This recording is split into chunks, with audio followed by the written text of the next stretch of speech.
પણ જ્યારે દીકરીની સાહેબ વિદાય થતી હોય ને ત્યારે એના આંખમાંથી દળદળ આંસુ નીકળી જાય. શું કામ?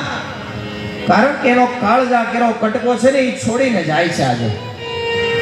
અને સાહેબ દીકરી એક એવી છે કે એના પિતાના સંપત્તિની અંદર એક તલના દાણા જેટલો પણ ભાગ નથી માંગતી. ત્યાગની મૂર્તિ, એનું નામ દીકરી.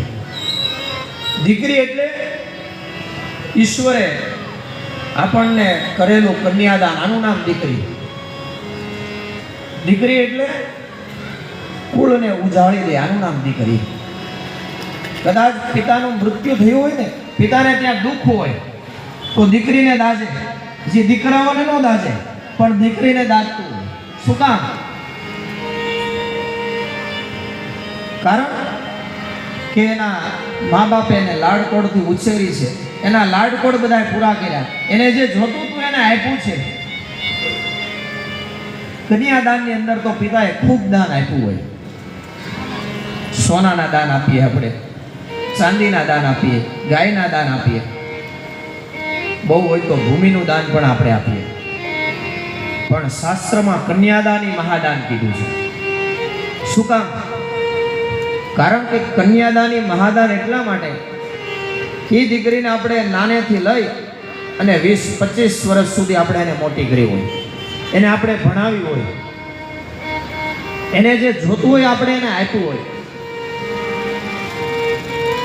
અને જ્યારે એનો યોગ્ય સમય આવે એટલે યોગ્ય મૂર્તિયા સાથે આપણે એને પરણાવી દઈએ. એક જ પલની અંદર સાહેબ એ ઘર છોડીને જતી રહે. આ ત્યાગની મૂર્તિ, આનું નામ દીકરી. બીજું કોઈ આવું ત્યાગ ન કરી શકે. અને જ્યારે જાતી હોય ને ત્યારે કંકુવાળા હાથ કરી અને થાપા મારતી જાય 10 આંગળાના કે બાપા આજ પછી આ તમારી સંપત્તિની અંદર મારો કોઈ અધિકાર નથી. બાકી દીકરાઓ હોય ને તો અંગૂઠા મરાવે કે એટલી સંપત્તિ મારા પિતાની મારા ભાગમાં, એટલી સંપત્તિ મારા પિતાની આ નાના ભાઈના ભાગમાં. પણ દીકરી એક એવી છે જે કાંઈ માંગતી નથી, હંમેશા આપે છે.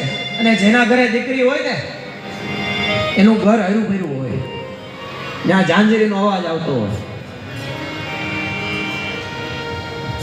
એ ઘર પ્રફુલ્લિત હોય. કારણ કે દીકરી ભગવાન એને જ આપે કે જે દીકરી ઉછેરી શકે ને એને. બધાના ભાગમાં